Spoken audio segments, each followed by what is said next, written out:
State Representative Cedric Glover is here. Good morning, Cedric. How are you today? I'm doing well, guys. How y'all doing? Well, let's start here. Let's start with an update on HB 885. I think I got the number right. That is your bill. Made it through the House committee, going to the floor, that would mandate, that would put into law parity funding for Shreveport's University Health Hospital and the medical school. What is the status? What's going to happen over, say, the next week to 2 weeks? Well, what's going to happen at this point, we've got it scheduled for a floor vote on Thursday. Spent yesterday meeting with the opposition, folks from New Orleans and Baton Rouge and other parts of the state, talking about aspects of the bill that they're concerned about. The biggest challenge that this represents, I think, for most folks is that what it gets to before we have parity is transparency. The whole healthcare budgeting process has been very opaque over the years, and I think that's been to the benefit of a lot of different people. What this bill seeks to do before we can gain parity is to bring transparency to the process so that everybody can understand exactly how these things work, that we know that disproportionate share dollars, or DISH dollars as they're called, are pretty much set. We know that FMP dollars, or full Medicaid payment dollars, are pretty much set based upon the services provided in both of those instances. But where the real discretion takes place in this situation is what would call UPL dollars, or upper payment limit. And that's where we find, from our perspective here in Shreveport, that most of those dollars are being delivered to New Orleans and other places besides Shreveport. They're sicker in New Orleans, though. They're sicker down there. More people present with cancer and other illnesses. Well, now, I don't think that the data actually indicates that. I think that what you find is that cancer in Shreveport is the same as cancer in Baton Rouge and New Orleans, that other ailments, diabetes and what have you, in Shreveport are the same in those other areas. And so for anybody who's going to try and sell that to me, let's pass the bill, put those types of factors into what's going to be studied and audited. And if it turns out that that's the case, which I think your common sense tells you is not the case, and mine does as well, then factor that in. But let's go through the process. Don't sit here and continue to tell us that we're going to send the pork chops and the bacon to Baton Rouge and to New Orleans, deliver chitlins to Shreveport, and think we're doing our job. You know, the point I have made is that that your bill really, for funding, for parity funding, has nothing to do with political party. And the point I make is you get south of I-10 and there's Democrats against it, there's Republicans against it, that it's just not a good idea south of I-10, right?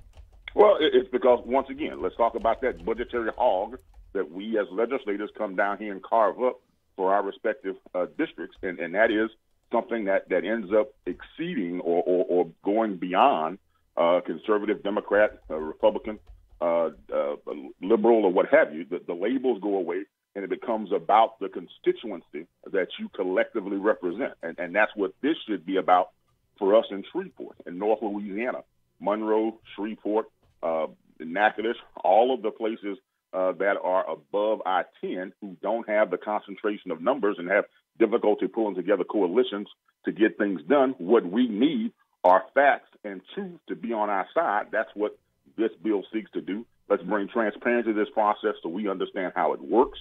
And then once we understand exactly how everything works and we can see how the dollars flow, and at that point we have the basis upon which to make the case for why it is that we need, as we already know right now, to be getting more for what we're doing, because the data that has been put out there has not been contradicted. How's the local delegation? Or do you have them all on board yet? Well, I know that there are folks who maybe are concerned that this may reveal that instead of bringing home bacon, instead of bringing home pork chops, that what Shreveport's actually been getting is chitlins, disguised as pork chops and bacon. And so what this seeks to do is to bring transparency to that process.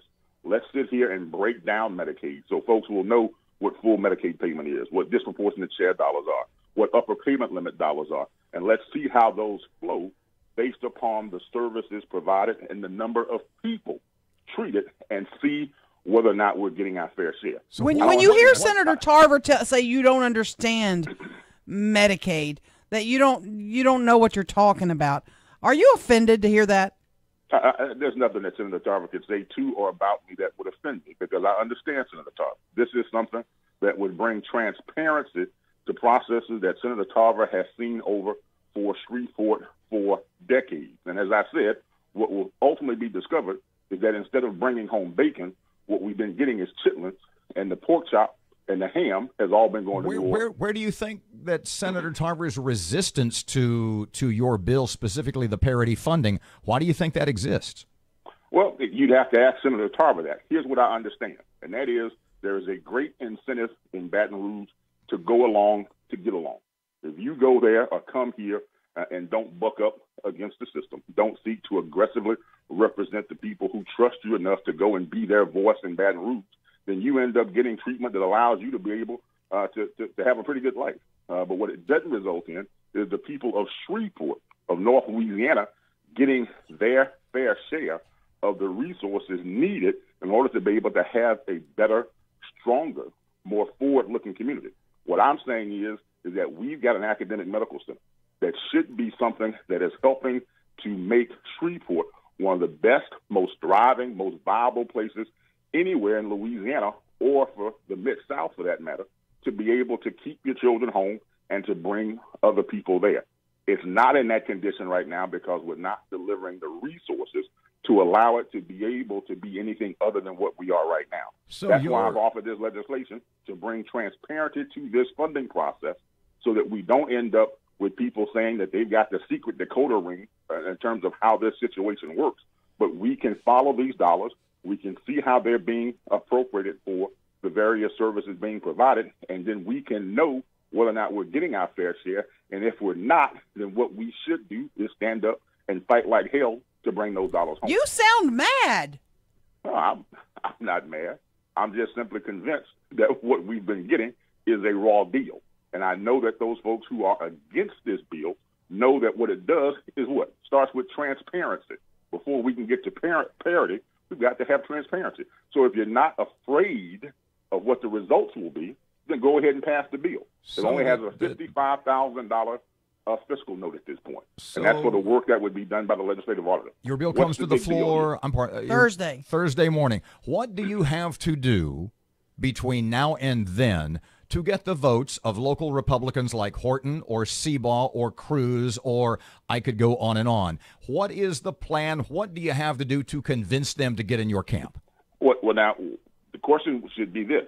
Why am I having to convince my local delegation to get behind a measure that brings transparency to a budgeting process that would result in more dollars coming to North Louisiana? You expect them to support you? No, I don't expect them to support me at all.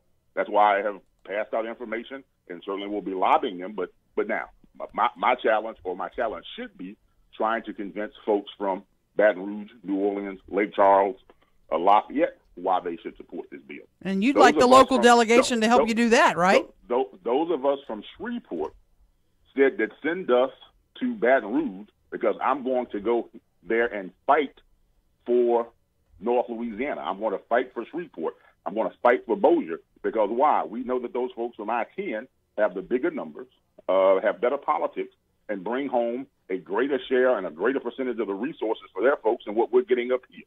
So now, if I've got to somehow come and convince folks who have convinced people to vote for them because they're going to come to Baton Rouge and fight for them, that that's exactly what they should do, then Shreveport and Bossier really has a serious problem. But no, it's my assumption because I've gotten an indication from Senator Peacock, I've gotten an indication from Senator Gaddy, Representative Bagley voted for the bill in committee. So I'm assuming that based upon the information that's been shared and the issue at hand, that trying to convince Shreveport people to support bringing home more dollars to Shreveport shouldn't be the task at hand at this point.